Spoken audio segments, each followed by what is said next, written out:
نظام نو جهانی، تفسیر، توطئه، تزویر و تعیینات آن.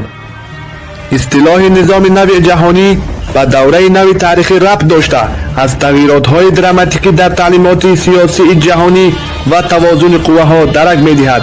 نوابسته به دیدگاه‌های مختلف دایر به نظام نو عالم در مد اول آن انعکاس ایدئولوژی اداره‌کنی جهانی میباشد که از چارچوبه دولت‌های ملی فراتر می‌رود. نظام نو عالم در مرحله نزدیک به فرجام جنگ اول جهانی از جانب وودرو ویلسون استفاده گردیده است. ویلسون تقاضای ساختن لیگ ملت‌ها را می‌نماید که هدف اساسی آن صلح بین الخلقی از بین‌بری اگریسی‌ها و ماجراها بود. لیگ ملت‌ها این تشکیلات بین الخلقی مصان‌ها بود که هدف اساسی آن متحد نمودن دولت‌های عالم در اطراف این سازمان و اداره کردن جهان میباشد، زیرا جنگ اول جهانی محصول دست آنها بود. نظام نو عالم اصطلاح در رویه کنسپیرولوژی میباشد که اداره‌کنی روندهای گلوبالی کنونی در مناسبت به تشکل سیستم تتالتری حکومت جهانی را فرا میگیرد. کنسپیرولوژها زیر نظام نو جهانی حکومت پنهانی را میفهمند که با تطبیق نمایی گلوبالی کنونی تلاش نموده در نتیجه به اداره کنی تمام عالم بر عوض کشورهای ملی صاحب میگردند. مخصوصا در سال 1919 نظام نو عالم یا The New World Order از جانب ساموئل زین باتن استفاده می‌گردد. دوران سیستم ورسالی جانب آلمان و ایتالیا از شکلگیری روند سیاسی بین الخلقی راضی نبودند. مخصوصا موسولینی در دکترین فاشیسم ابراز می‌دارد که ما تاریخ را از مسیر از سال 1789 ابتدا گرفته بود منحرف می‌نماییم. هیتلر در ماین کامف دایر به مونوپولیا گردیدن حکومت کشورهای اروپایی خصوصا استریا از جانب یهودیان اعتراض می‌نماید. به این خاطر هیتلر متحد نمودن تمام کشورهای اروپایی را به میان می‌گذارد. یک ادعا کننده تشکل دادن نظام نو عالم هیتلر نیز محسوب می‌شود. در سال 1928 هیتلر عباره نظام نو جهانی را استفاده می‌برد. البته نظام جهانی هیتلر الटरनेटिव نظام جهانی ماسون‌ها بود. وابسته به این منطق آغاز شوی جنگ دوم جهانی از قاعده استثنا نیست. و درگاه نمودن یهودیان ساکنان گرمانیا و درک نمودن اسرار مهندسان نظام نو جهانی باعث به هلاکت دچار شدن هیتلر و وطن او گردید.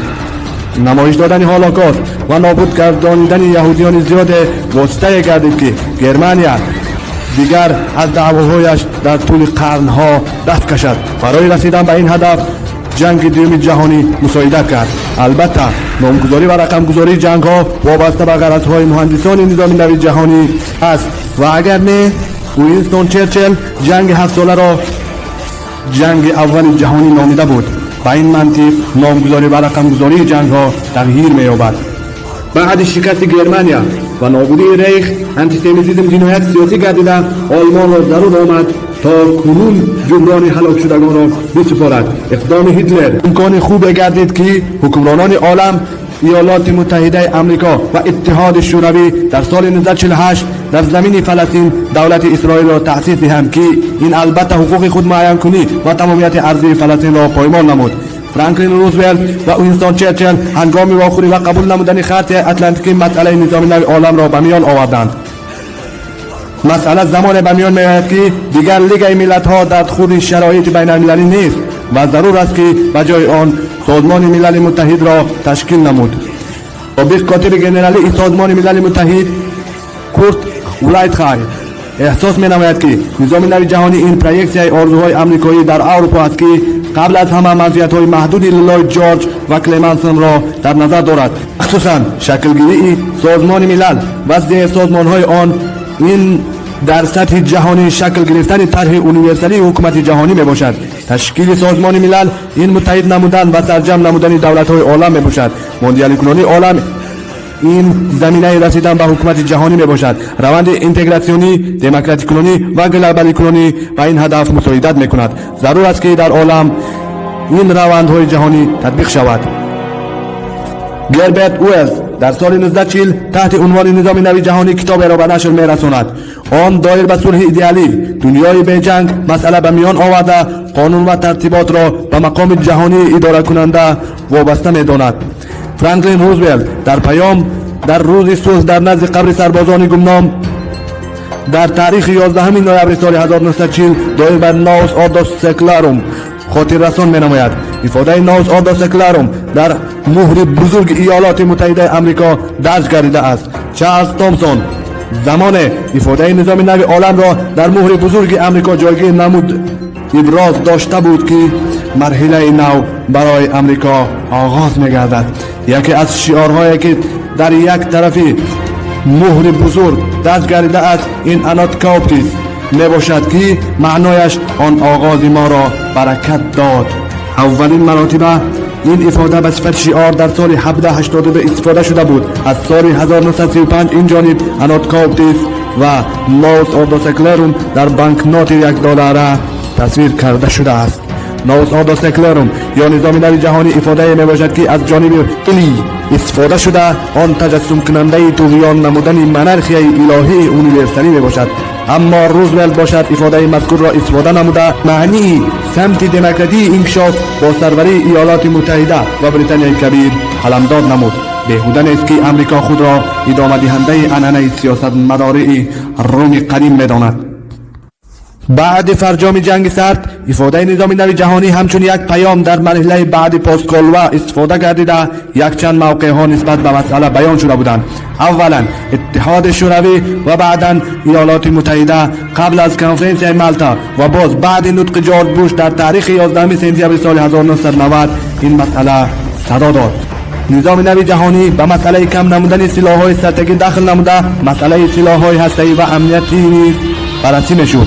بعداً گورباچوف این مسئله را روش داده تحکیم بخشیدن امنیت جهانی و حل پرابلم‌های اقتصادی شمال جنوب را توسط سازمان ملل و کشورهای ابرقدرت به میان گذاشت. در واسطه اخبار عامه دایر بر ترتیبات نوی عالم هنگام مذاکرات روسی هندی در 21 نوامبر سال 1988 خبر پخش شد. نخست وزیر راجیو گاندی این اصطلاح را در رابطه به عهدهداری‌هایی که اتحاد شوروی در دهلی گرفته بود استفاده نمود. نظام نوی جهانی که دایر به آن سخن می رود با خصوصیت‌های غیر ضروری و اساس‌های موجودیت آسایشته بررسی می گردد. همچنین آن فراگیری صلح استوار الترناتیو به ترور یادرایی از کاربراری سیستم سلاح‌های یادرایی کاهش دادن سلاح‌های استراتژیکی و اخیراً به سلاح گردانی می باشد. بعد از این حادثه در گیوردین مقاله به نشر رسید که سخنان کاتب ژنرال این ناتو منفرید ورنر دایر به قبول نمودن دکترینای ناتو آید به استواری حربی جانب اتحاد شوروی را نمایش می دهد. این نزدیک شوی اتحاد شوروی با جهان غرب بود. زمان انتگونیسم شدید میان اتحاد شوروی و ایالات متحده موجود بود. با گذشت وقت این مناسبت های سرد از بین رفتند که این البته نقش گورباچوف بود. گورباچوف نسبت غرب و سیستم شوروی موافقت نمیکرد. از این برمیآید که سویت‌های غرب در بالای شخصیت گورباچوف خوب کار کرده است. همزمان اظهارات دایر به تهیه نمودن کنسپسیون نظام نوی عالم در تاریخ 7 دکامبر سال 1988 در نطق میخائیل گورباچوف در اسامبله ژنرالی سازمان ملل صدا داد. شکل‌بندی گورباچوف فراگیر نامگویی غایه‌ها دایر به سازمان دادن نظام نوین بود. گورباچوف ابراز می‌دارد که تقویت دادن نقش سازمان ملل و اشتراک فعال تمام اعضایان آن برآمد نموده ابراز می‌نماید که جنگ سرد به سازمان ملل و شورای امنیت در جهت اجرایش وظیفه‌های آن خلل رسانید. به ایدئولوژی کنونی یا خود غیر ایدئولوژی کنونی مناسبت‌های میان دولت‌ها مکانیزم محسوب می‌شود که توسط آن می‌توان به سطح نوی همکاری‌ها مشرف گردید. همزمان گورباچوف تنها یک اقتصاد جهانی را اعتراف نموده فرجام بلاک اقتصادی را می‌پذیرد. بغیر از این وی دایر به شامل شدن اتحاد شوروی به یک قطار سازمان‌های بین‌الخلقی به مثل سازمان امنیت و همکاری در اروپا و سود بین‌الخلقی را می‌نماید. تجدید شدن نقش صلح‌پروری سازمان ملل و اعتراف آن جهت که همکاری دولت‌های ابرقدرت به حل ماجراهای منطقه‌ای آورده می‌رساند در کنسپسیون همکاری گورباچوف جای مخصوص را اشغال می‌نماید. گورباچوف تصدیق می‌نماید که استفاده نیرو یا تهدید توسط قوه قانونی محسوب نشده مناسبت پرزور و ضعیف ماهیت مناسبت بین‌الخلقی را باید تشکیل ندهد. با صفت ابرقدرت‌های عالم وی ایالات متحده، اتحاد شوروی، اروپا، هندوستان، چین، ژاپن و برزیل را دیده تقاضا می نماید که همکاری در بخش حفظ محیط اطراف در ساحه از کاربران سلاح‌های یادرایی، حمایت شرطنامه دایر به مدافع ضد هوایی و نابودنمایی سلاح‌های کیمیایی را تحکیم بخشند. در آن زمان وی قول می‌دهد تا مقدار معینی حربیان شوروی را از اروپای شرقی و آسیا برآورده محدود نمایی شنواندن رادیو آزادی را از بین میبرد. گورباچوف پدیده را توصیف می‌نماید که آن را میتوان بیدارنمایی سیاسی گلوبالی نامید. آن ابراز می‌نماید که ما شاهد تغییرات‌های عظیم خواهیم شد، گویا که شرق یا جنوب، غرب یا شمال، نیل آنها آدمان، ملت‌ها و دولت‌های نو، جنبش‌های نو جمعیتی و ایدئولوژی‌ها در نقشه پیشکی تاریخ برآمده‌اند. حرکت‌های خلقی در شکل مختلف جهد خودشان را بهر استقلالیت، دموکراسی و عدالت اجتماعی بیان داشتند. گویای دموکراسی کنونی تمام نظام جهانی به نیروی عظیم اجتماعی و سیاسی تبدیل یافت. همزمان انقلاب علمی، تکنیکی، بسیار مسائل اقتصادی، آذوقه‌واری، انرژتیکی، اکولوژی، اطلاعاتی و مشکلات دموگرافی را که قبلا آن را چون مسائل ملی و منطقوی دیده میشد به پروبلم‌های گلوبالی تبدیل یافته آن را حل نمود. با شرافت انکشاف واسطه‌های اخبار عامه و واسطه‌های نقلی عالم نمایان و فهم شونده گردید. علاقه‌های بین الخلقی نسبت به گذشته مستحکم گردید. با این مناسبتش گورباچوف در مطبوعات با وودرو ویلسون قیاس گردید، چرا که بعد جنگ اول جهانی ویلسون با موقع ایدئالیش خواهان صلح جهانی و عالمی بدون جنگ بود. نطق گورباچوف دایر به پیشبینی استقلالیت، دموکراسی و عدالت اجتماعی ابراز شده نسبت نظام نوی عالم که به پلورالیسم، تحمل پذیری و همکاری اساس یافته است دقت ضروری داده شده بود. برای آنکه پروگرس نو در تمام عالم به واقعیت بپیوندد ضرور است تا همه چیز باید دیگرگون شد. طبق نظر گورباچوف تحمل پذیری این الفا و اومگای نظام نوی عالم می باشد. مسئله گذاری دایر به نظام نوی جهانی که به دست کشی از استفاده نیروهای حربی اساس یافته است باعث آن می‌گردد که اروپای غربی آرامش پیدا نماید. همچنین موقع دی ایدئالیزاسیون گورباچوف آمادگی به دستکشی از استفاده قوه، کاهش دادن قشون‌های شوروی در اروپای شرقی، تقویت بخشی تغییرات سیاسی در منطقه مذکور و حفظ شرطنامه دایر به مدافع ضد هوایی هرچی بیشتر اتحاد شوروی را با جهان غرب همگیرا می‌کرد.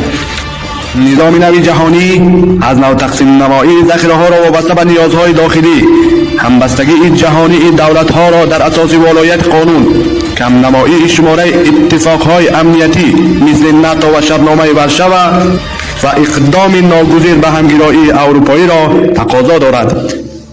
دستکشی گورباچوف از اکسپانسیونیسم امریکا را در حالت خیلی خوب می‌گذارد.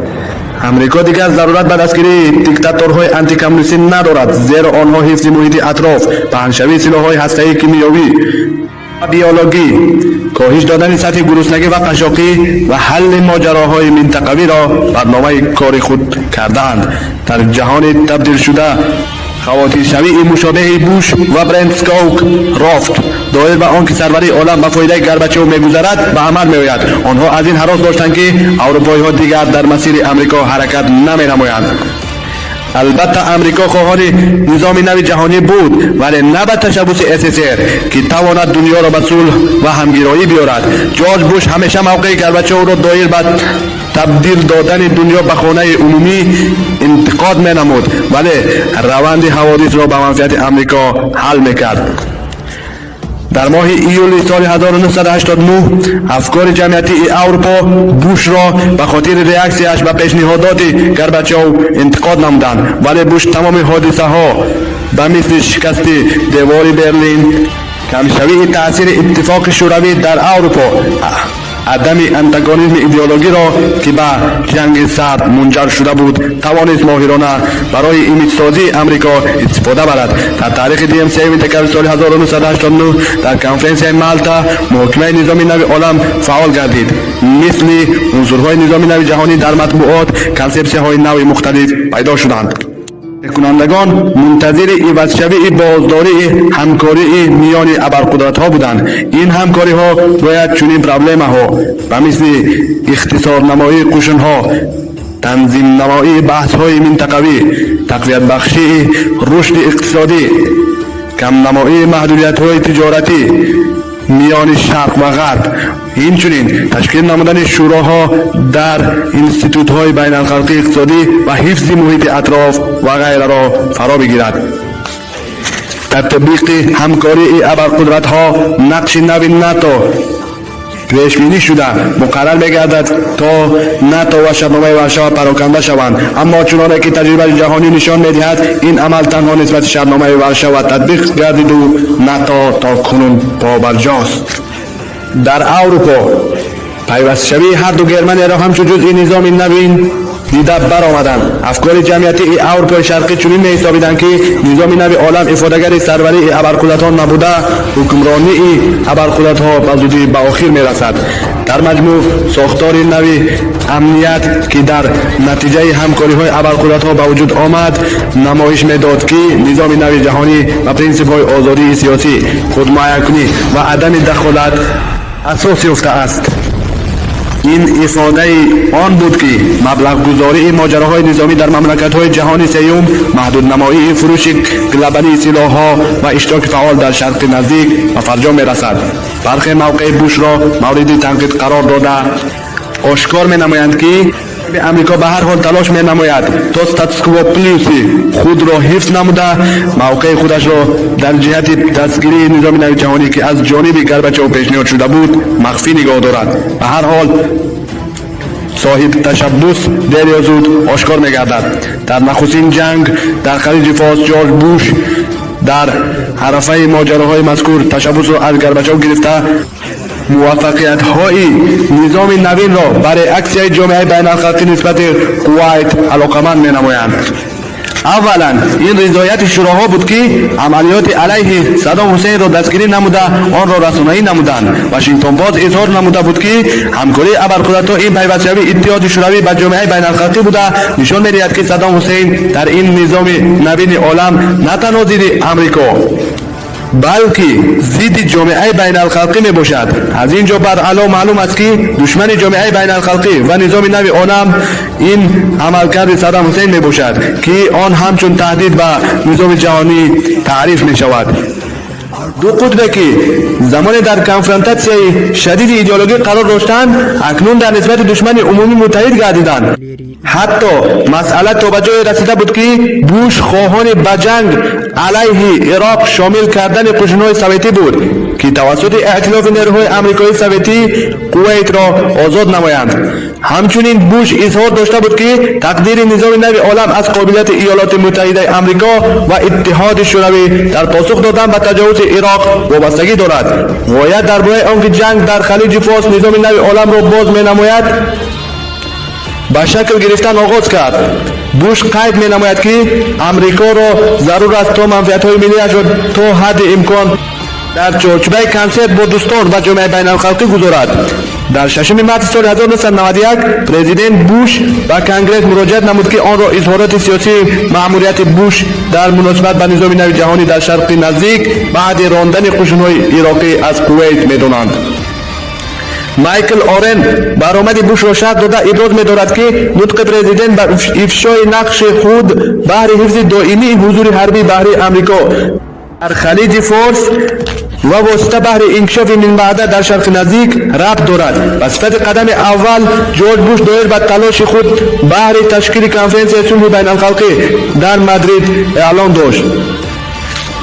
وضعیت مهم باشد بعد برآمد بوش به اسم به نظام نو عالم در 11 سپتامبر سال 1991 در جلسه یک جای کنگره به میان آمد. بحران در خلیج فارس همچون خاطره دیده برآمده می شود که باید امریکا سروریش را ادامه دهد و این را باید به نوبت گرفت که اقتدار حربی اهمیت کلان دارد و آن چیزی که در نتیجه نظام نو عالم به وجود آمد نیروی حربی را برای آینده بسیار مهم می نماید. شریکی امریکایی سوویتی در همکاری با مقصد ساختن جهانی به خطر برای دموکراسی از لحظه های اول هدف های سازمان ملل را امکان پذیر می‌گرداند. بعضی ها به این عقیده بودند که این همکاری ها کم اعتمادند و این طبیعی است که تشنج ایدئولوژی باقی میماند.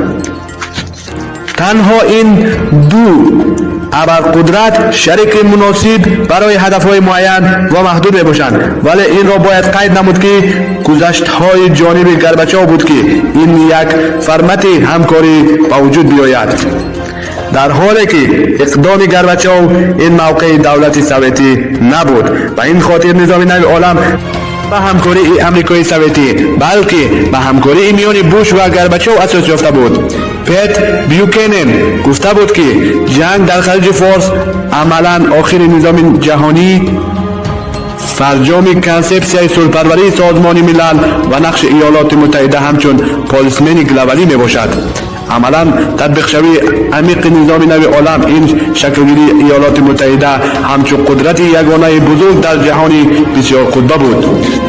چون روسیه به مسائل داخلی خود بند بود و به این خاطر در بیرون تأثیر نداشت، این بیگمان به نفع امریکا بود. نوابسته به مشکل اقتصادی ایالات متحده از زمان خاتمه جنگ دوم جهان در مناسبت‌های نظامی آزاد بود. مناسبت‌های حربی عالم به یک قطبه تبدیل یافت. به همه این قضیه خلیج فارس مساعدت نمود.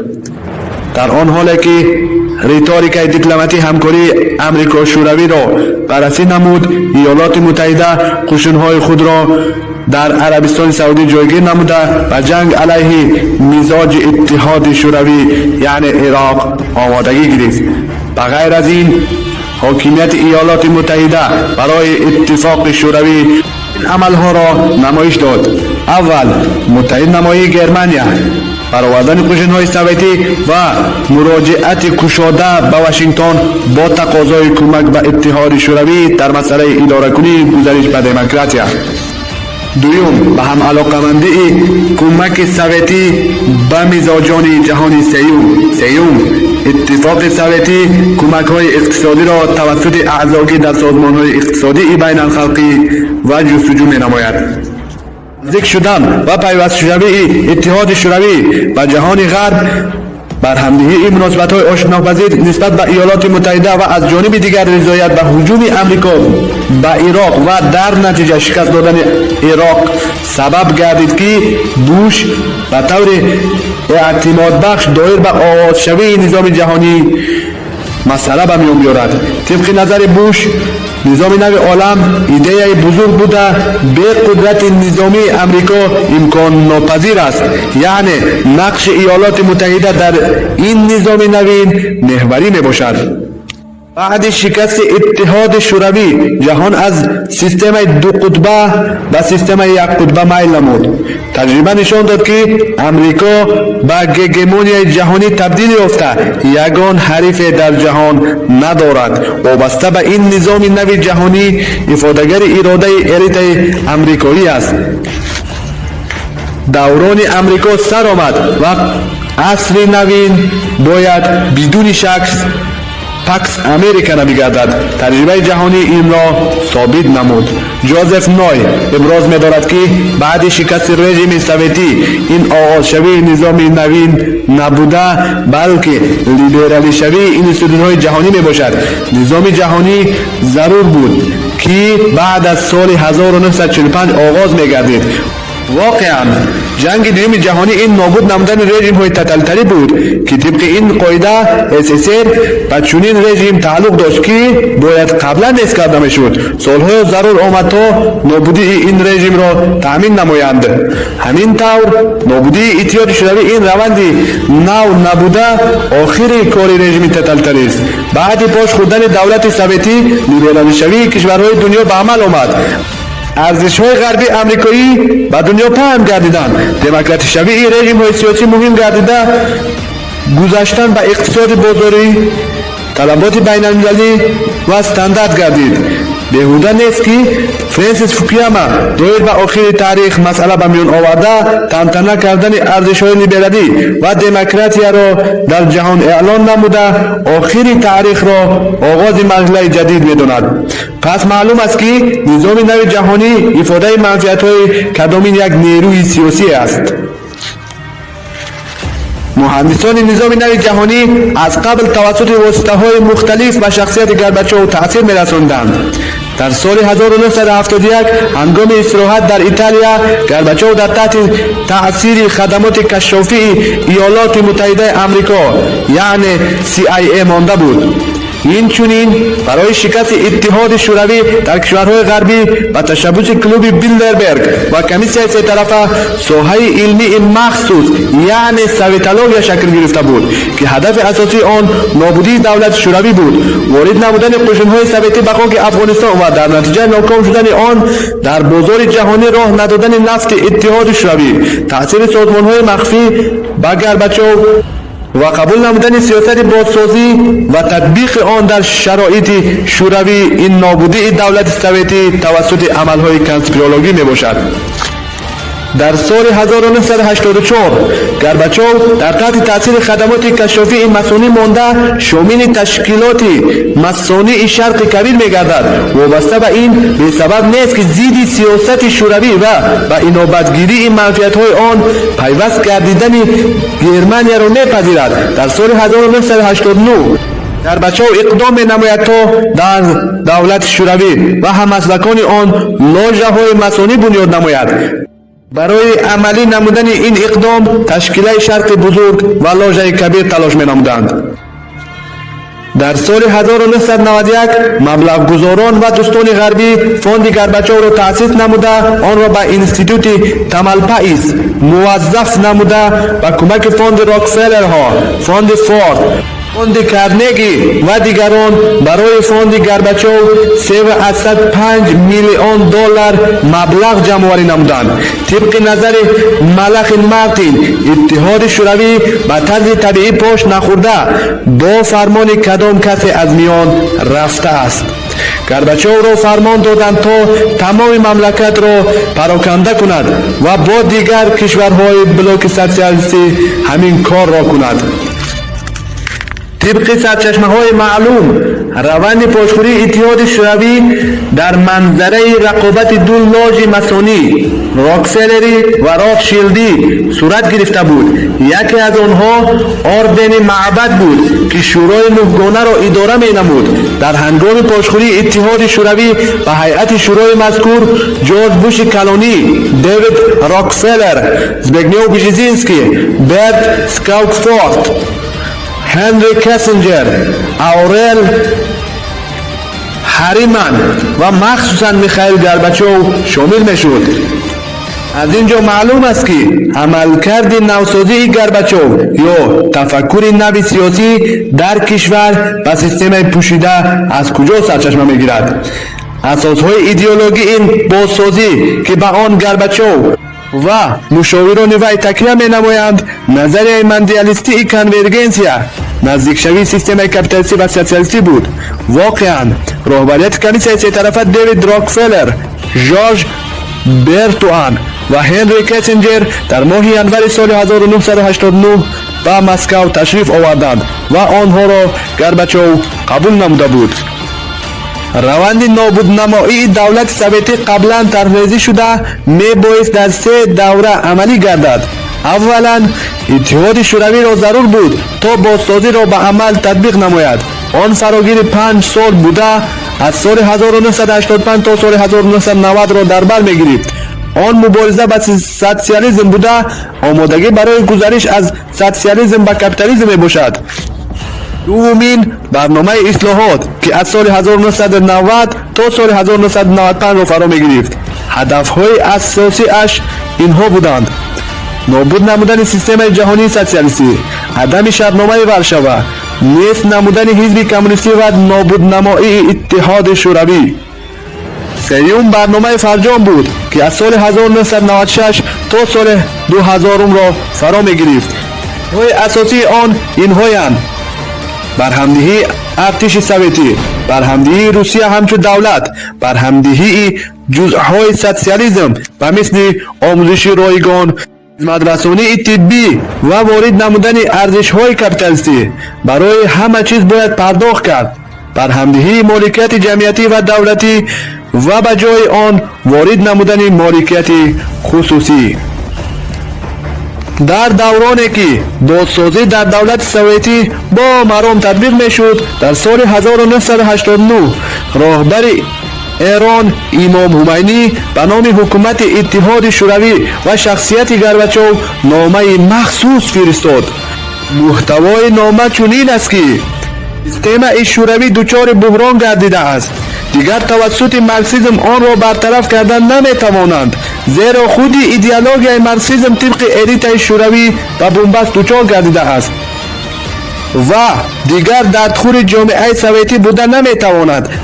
ба ин хотир роҳбарияти шӯравӣ бо тарҳи ғарбӣ капиталистӣ ва арзишҳои либералӣ ҷомеаи шӯравиро аз буҳрон мебароранд.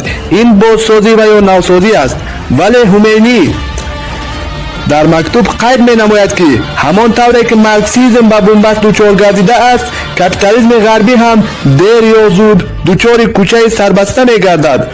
он ҷаҳони сабзе ки Горбачёв дар симои ҷаҳони ғарб мебинад, дардхӯри ҷомеаи советӣ намешавад.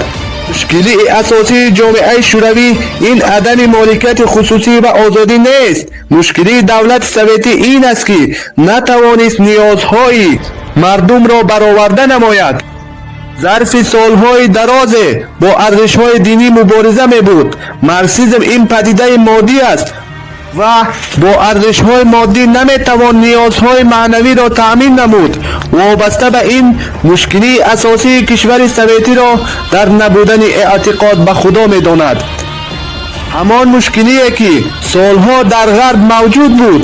агар замоне тарҳи бозсозиро аз кишварҳои ғарбӣ гирифта дар шароити шӯравӣ татбиқ менамоянд, пас ин яқин аст ки коммунизмро аз ин ба баъд бояд дар музеъҳои таърихи сиёсии ҷаҳон ҷустуҷӯ кард.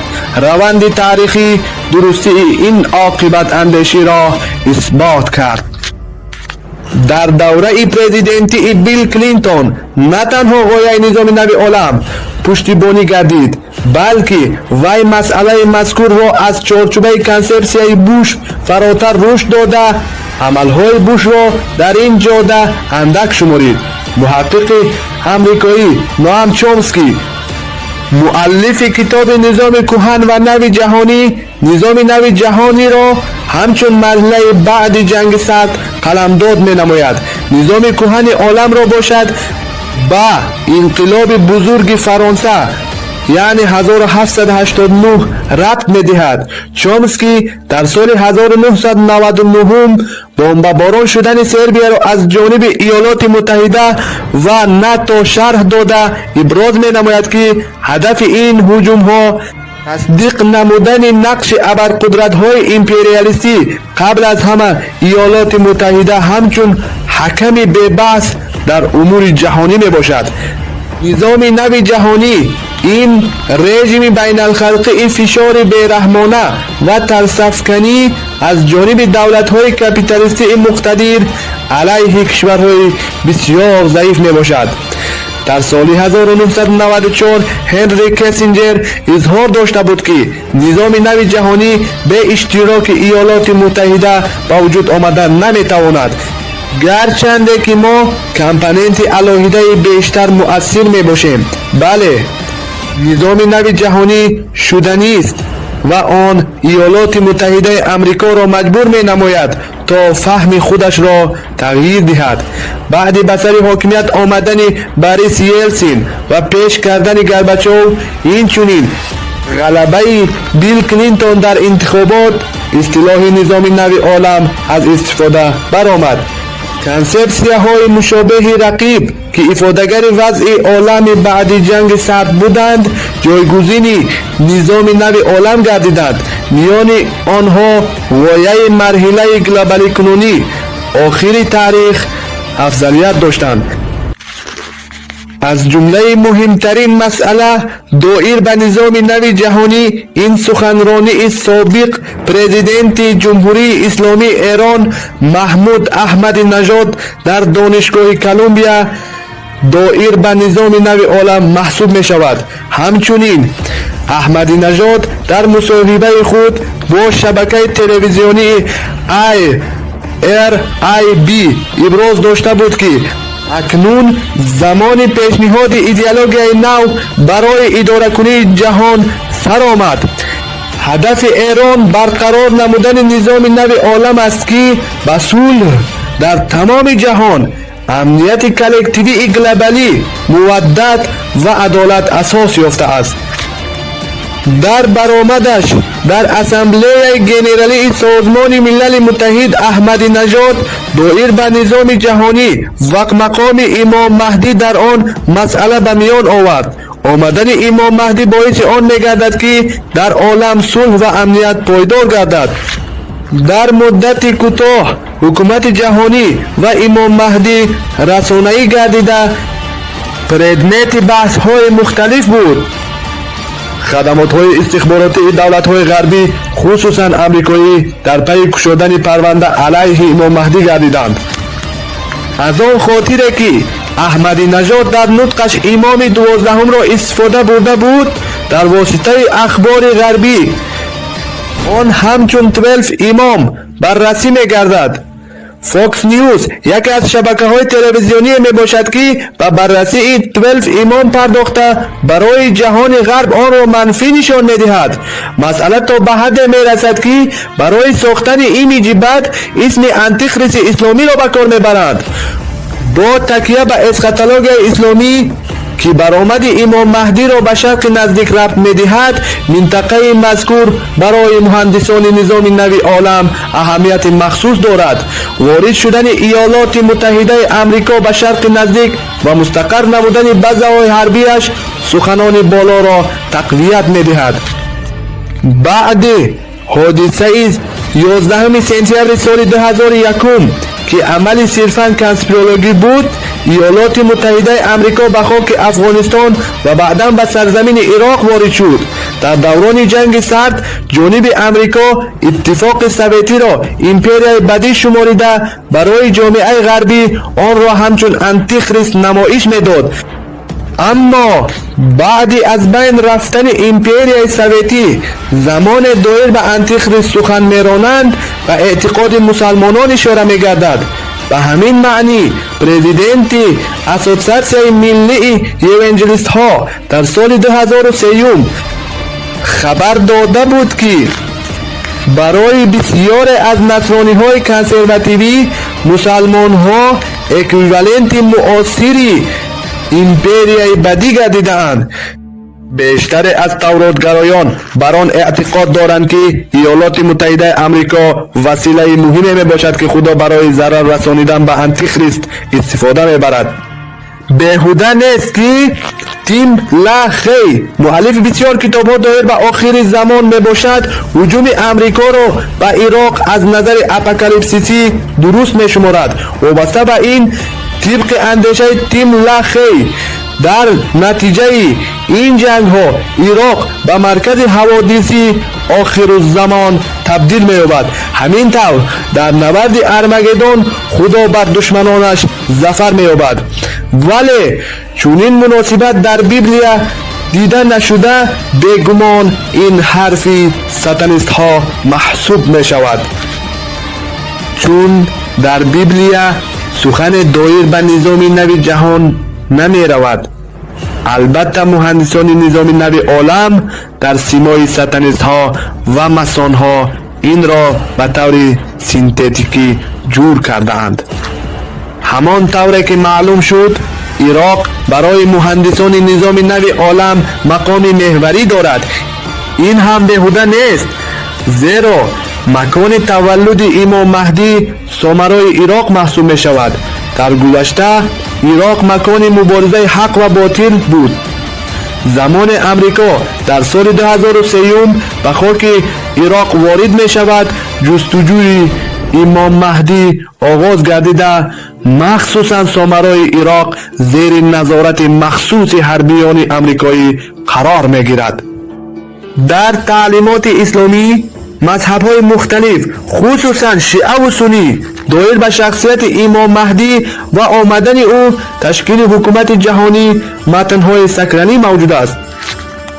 زمان مهندسان نظام نو عالم دایر به شکلگیری نظام نو عالم در تحت سایه لوسیفر مسئله به میان آوردند و دایر به آمدن انتیخریست یا دجال برنامه‌ریزی نموده آمادگی گرفتند برای مونوتئیستان عالم خصوصا مسلمان ها و نصرانی ها یقین گردید که منظور از نظام نو عالم این همان نظام شیطانی عالم و منظور از انتیخریست به شک همان دجال در تعلیمات اسلامی و مسیحی دروغین لژه مسیحی در اسخاتولوژی نصرانی ارتدوکسانی می باشد.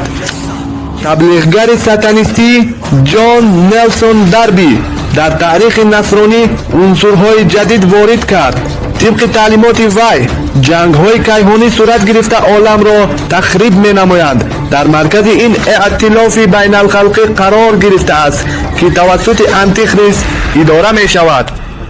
این شکل اداره کنی تیرانی محسوب می‌شود که شارحان آن را نظام نو عالم می‌نامند. طبق سخنان دربی انتیخریست این سیمای ساتانیستی می باشد که عالم را در مدت 7 سال اداره نموده بعد خشمیش را تطبیق کرده مخصوصا به یهودیان و دولت اسرائیل ضربه می زند. دربی این 7 سال را مرحله اندوه نامیده است. در آخر در محاربه بزرگ ارمگدان خلق یهود نابود کرده می شود. چونانه که دل مایرز می نویسد جنگ با اسلام در شرق نزدیک این آن چیز نیست که بترسیم، اما ضرور است تا پیشواز بگیریم. این ساختار مهم در راه کفارت است. در سال 2000 ضرور بود تا نظام نو عالم را برای جهانیان اعلان می داشتند، اما تطبیق شوی نقشه ها کمی به تأخیر گذاشته شد. امریکا زمان عراق را اشغال کرد. اسرائیل را ضرور بود تا بلندی های جولان را ضبط کند. فعال شدن نیروهای محور مقاومت در خاور میانه و ناکام شدن امریکا در نظارت پره عراق استاندارد دوگانه باعث به وجود آمدن دولت اسلامی عراق و شام گردید.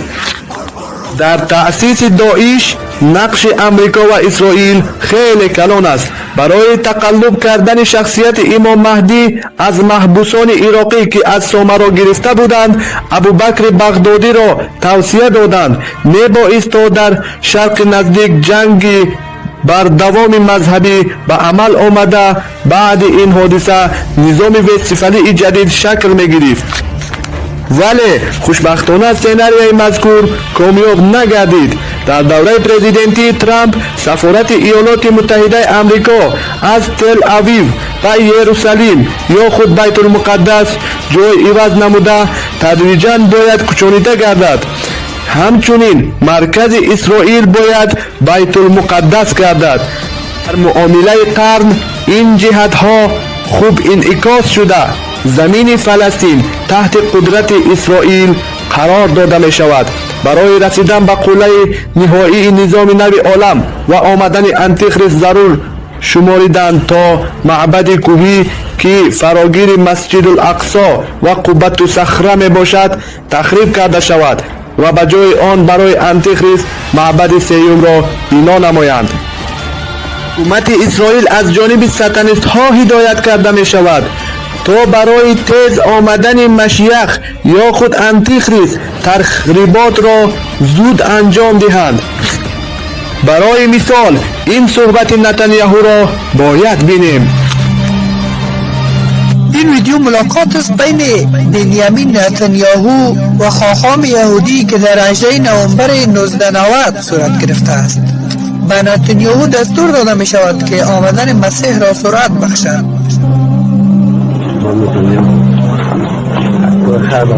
موفقیت بسیار مدت زیادی می شود که ندیدم. برای آرزوی موفقیت دارم، یک سعادت دوگانه. من برای درخواست کمک و دعای خیر آمدم در همه امور، سیاسی و شخصی. از ملاقات قبلی من تا حال بعض کارها پیش رفته. چیزی که تا به حال تغییر نکرده این است که مسیح هنوز نیامده. کار کن تا زودتر ظهور کند. میکنیم طوری که معلوم می شود کافی نیست، چون وقت بسیار را از دست دادیم ولی هنوز هم مسیح نیامده. بله. پس تا وقت دارید کوشش کنید. درست. اخبار خوب با مسرت و خوشی. بله. میدانی که چیزی ها هر کار را با خوشی انجام میدهند. درست. با امید اخبار خوب و موفقیت بیشتر. آنها منتظر یک پادشاه هستند. آنها منتظر یک رهبر سیاسی هستند. جهان اسلام و نیروهای فعال آن به این عمل ریاکسیای سخت دارند. از اینجا معلوم می گردد که سوبیکت های ارمگدون یا همان ملحمه کبرا کدام موقع ها می باشند. وابسته به این گفتن ضرور است که فهم پدیده نظام نوی عالم کار سهل نبوده. محققان را ضرور است تا به دانش های مختلف مسلح بوده کنسپیرولوژیا، نظریه توطئه، اسخاتولوژیا را حتما باید به این نوبت گیرند. معین نمودن این جهت که حالا در کدام دوره نظام نوی عالم قرار داریم، عاقبت عملها و حوادث جامعه را به کجا میبرد مسئله مبرم است. دولت‌های ملی در شرایط نظام نوی عالم میتوانند از ارزشات خود پشتیبانی نموده موقع درست را انتخاب نمایند. استقلالیت دولت‌های ملی در شرایط نظام نوی جهانی حفظ می شود و یا به سوبیکت حکومت جهانی تبدیل می یابند. مسائل محسوب می شوند که اضطراب را به وجود می آورند. علم معاصر واقعا توانسته است به نظام نوی عالم بهای ابجکتیوی دهد و یا علم معاصر موقع سوبیکتیوی مهندسان نظام نوی عالم است. در شناخت واقعیت نظام نوی عالم سنسور در حقیقت نگاری و علم وجود ندارد تا اناتومی نظام نوی عالم خوب انعکاس شود. این همه تزیس خلاصه ها در شناخت نظام نوی جهانی در آینده مساعدت می نماید.